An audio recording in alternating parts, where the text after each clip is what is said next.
কিভাবে গুগল আমাদেরকে বোকা বানিয়ে লাখ লাখ টাকা ছাপিয়েছে।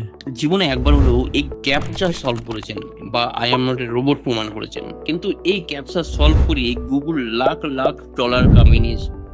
একটা সময় ইন্টারনেট ছিল খোলা মাঠের মতো। 2000 সালের আগের কথা, যখন যে যেমন পারতো তেমন খেলতো, মানে কোনো রেস্ট্রিকশন ছিল না।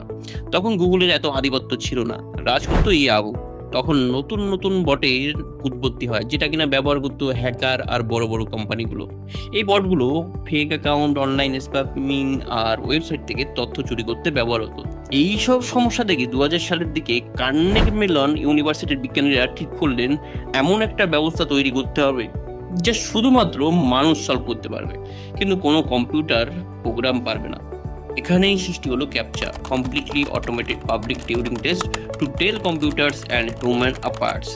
তারা অক্ষর আর সংখ্যাগুলোকে এমনভাবে দেখাতেন যেন অপটিক্যাল ক্যারেক্টার রিকগনিশন সফটওয়্যার তা কিছুতেই পড়তে না পারে। এখন আসি আসল গল্পে। ক্যাপচার একজন অন্যতম আবিষ্কর্তা লুইস ভ্যান আন ভাবলেন লাখ লাখ মানুষ প্রতিদিন সেকেন্ডের পর সেকেন্ড খরচ করে এই বাঁকানো লেখা টাইপ করছে। এই বিপুল মানব শ্রম কি আরো কোনো কাজে লাগানো যায় না? আর এখান থেকেই জন্ম রিক্যাপচার, এবং এটাই গুগলকে লাখ লাখ ডলার বানাতে সাহায্য করেছে। রিক্যাপচারে দুটি শব্দ দেখানো হতো, একটি পরিচিত শব্দ যেটা কিনা কম্পিউটার দিয়ে অলরেডি আগেই স্ক্যান করা থাকতো, একটি ঝাপসা অপরিচিত শব্দ। ব্যবহারকারী যদি পরিচিত শব্দটি সঠিক লিখতেন, তবে ধরে নেওয়া হতো দ্বিতীয় ঝাপসা শব্দটিও যা লিখেছেন সেটাও সঠিক। আর এই পদ্ধতিতে রিক্যাপচার লক্ষ লক্ষ মানুষের মাধ্যমে পুরনো বই, সংবাদপত্র এবং বিল স্ক্যান করে ডিজিটাইজেশনে সাহায্য করত।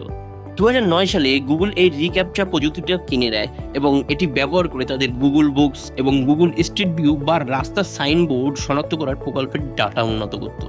আপনি যখন ট্রাফিক লাইট বা গাড়ির ছবিতে ক্লিক করতেন, আপনি অজান্তেই গুগলের এআই সিস্টেমকে ছবি চিনতে শেখাচ্ছিলেন।